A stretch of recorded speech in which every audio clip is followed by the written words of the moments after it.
So I decided I wanted to try doing a new thing, not necessarily on the channel, but more for my quest. Instead of always just updating those of you on the channel that are interested in my quest development of Terror of Necromancy with large streams that can easily get derailed by me finding something and I end up working on something completely unrelated to what I originally said I was going to. I might make these short little videos depending on how I feel about them and how you guys feel about them, of course. Just like if I make a really cool advancement or something I care to share of note with my quest development, I thought, I'll go ahead and show that off. So I'm going to do that. I don't plan on these being long at all. But basically, there was one really fun thing that got me really enthused that I just did yesterday, actually. And this is in code. I mean, in these videos, I would discuss code. For those interested, I'll explain it so that even if you're unfamiliar with code, at least it makes some sense. But anyway, so just an interesting thing. So all of these hearts were rendered or drawn, as ZC phrases it as, individually. These calls here are what actually draws it. There's a bit of other stuff going on here that performs some other logic. I don't need to get into that. This is where it actually is drawing the heart. Fast tile just draws a heart on a certain layer at what coordinate. The tile, it's just the heart tile plus the shift, which represents, like, is it a half heart? Is it a quarter heart? Is it an eighth heart? I'll get into that in a moment. So I had 30 of these draws because I have 30 hearts. Well, now I have one because I actually implemented some logic to determine, like, what row it will be on, because I have that shift here, so a little bit of logic that basically controls the positioning of it. So basically, the total function that draws these hearts is less than half of what the full line count was of each of these individual draws, which was atrocious. But how I mentioned eighth hearts. So the big thing that I've been working on with my quest lately, since I more or less finished level 4, more or less, I basically have been going through damage values and the like. So I also have this file notable values. So wooden sword 1 used to do 1 damage, sword 2 would do 2.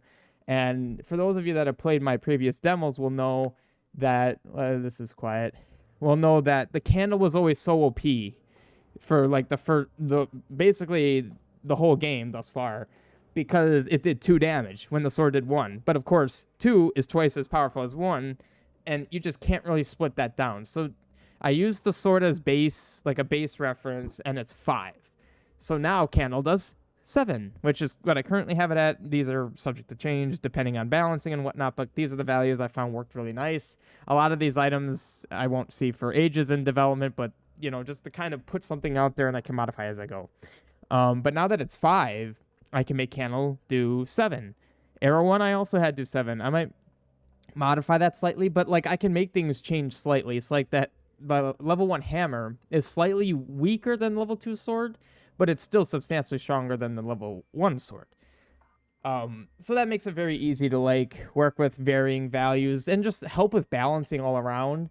And that, of course, translated to enemies. So this Stalfos doesn't have 2 health anymore because the sword had 1, so it took you 2 shots to kill him. It now does 9. Or it now has 9. So that's just under 2 sword hits. So you're still killing it in 2 hits, but like say the hammer, for instance, will 1-shot it. And now what I was getting into before was about the hearts. 5 damage. Now what the way ZQ or ZC handled damage was kind of confusing in some cases. There was these multipliers. And this explains it right here. This multiplies the most damage done by players. So okay, that's a bug.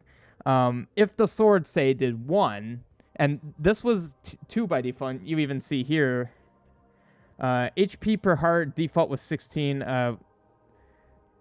All right, well, this is 8. I don't know why I didn't put a value in here, and then this is 10. This was originally 2. So it made it very not convoluted, but it was an extra unnecessary mental step when trying to calculate, like, oh, I'm making this new enemy or boss. How many sword hits would it take to kill? And it's like, well, sword does 1, this enemy has 20, so 20 hits. Oh, but wait, the sword also has ×2. It just made things more complicated, especially when you have, like, enemy damage was 4. Like, that was so ambiguous. So if an enemy did 1, it was actually doing 4 damage. So by just making everything 1, and essentially instead of letting a multiplier, quote unquote, make my numbers nice, I'm just outright making them nice, so it's more intuitive. But hearts, instead of 16, are now 8. Now, the reason for that is because if you had a quarter heart, it would be 4. If you had an eighth heart, it would be 2. Well, in my quest, I don't see any reason to go below an 8th. So I made it 8. Make it easy, right? If an enemy is going to do an 8th heart, make it do 1. Why don't make it do 2? Like, simplify things, you know?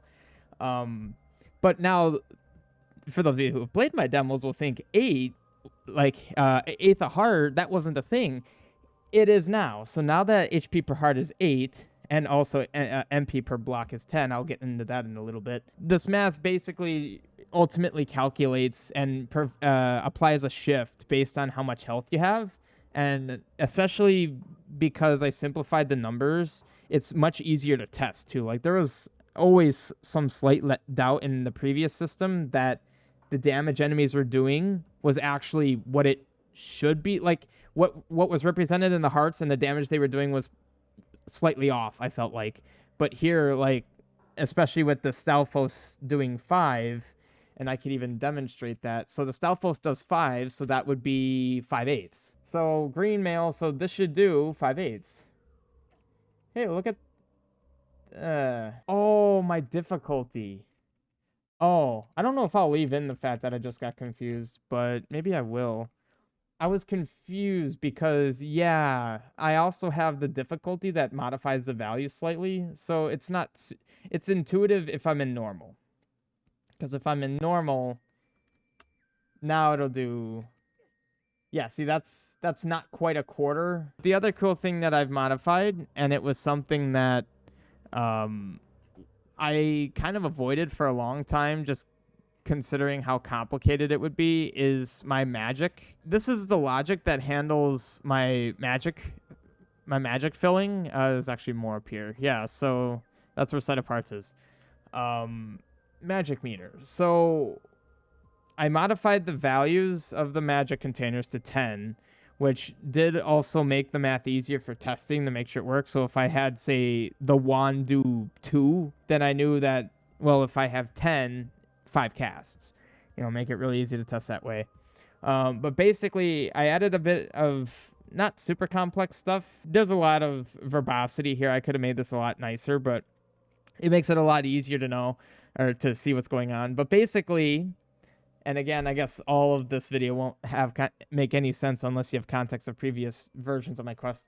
So the way it used to work was my magic bar spanned the whole width. It went all the way over here, and it was purely percentage based. So the values of like how much magic you had would increase as you get magic containers, but the bar wasn't reflected in that, which ultimately is more or less a cosmetic thing that I just wanted, but it is also a really good representation of like you have more magic. So what I have here now is that is the base value. It's 30, so you start off with 30 magic. Again, subject to change. And each of these containers are 10. But the big thing that matters, and actually now that the whole thing with the Stalfos was weird. 1, 2, 3. So let's see. The wand took 3 casts. I spelled want. 5. But actually, nope, that makes sense. So the reason it took 3 casts and not 6 is because I have double magic. And that is something I certainly want because, yeah, magic drain is 2. Basically, it just doubles magic consumption because half magic will be a thing in my game. So if I had this set to 1, well, I can't put 0.5 in here. That it only accepts integers. So yeah, so with the wand doing 5 times 2 is 10, I had 30 magic, 3 casts. And the fun thing is that my magic bar drawing account, it checks for if you have half magic, but it specifically checks this value. And if it's less than 2, I have half magic. And now instead of 3 casts, 1, 2, 3, 4, 5, 6, which is what we would expect. So that's nice, but now when I get magic containers, also, it increases the capacity. And it also refills the bit that I had lost. So, like, if I were to lose all my magic and then re-pick up another one... So you could see, you can actually really see how much you're actually gaining. So yeah, the bar extended, but you can see with what's green based on how I was empty prior, that's how much more magic I have. So that's 1, 2 casts, which really is not a lot. I might need to rebalance some of the values. But yeah, and it's really nice to actually have this. This is something I've wanted in my quest for a long time now. And yeah. So I think I've decided that that's the length that I think is good, and also the amount.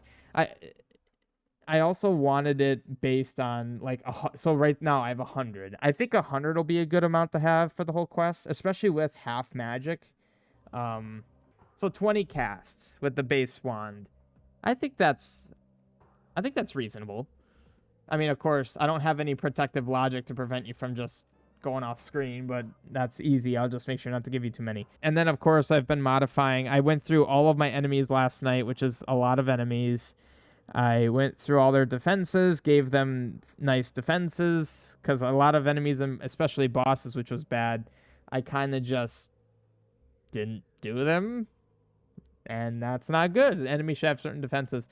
I didn't go through the random, like all these features here that affect their behavior, like speed and whatnot, homing and all that. I'll need to do that still, but I did go through the defenses and their HP and damage, so it all, I think, plays out nicely. I basically looked at the enemy, looked at the weapons, and correlated, like, okay, a level 1 Armos you encounter when you have the level 1 sword, you don't have the level 2 sword, you don't have the candle, you don't have the arrows, you have bombs, you don't have the hammer, you don't have one. And basically it was just like, what did I think would play out nicely? So I think I'm in a really good place going forward. So, like, I went through all the enemies, but now the bosses, such as Leviathan, for instance, the Leviathan's attacks aren't done in here. They're defined by script. Yeah, so you'll see that.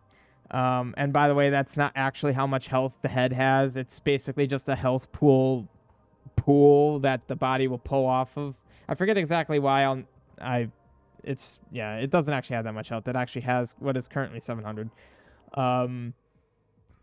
The damage they do is defined by variables and scripts. So I was going to basically go through all my boss scripts and clean them up and pull out all the values and the variables so that it's easy to modify and make those values account for the changes I've done to everything, basically. Another thing I can call out is the fact that I've now modified my heart display, like how much health you have, like how heart being 8 and enemies doing damage in accordance with your health.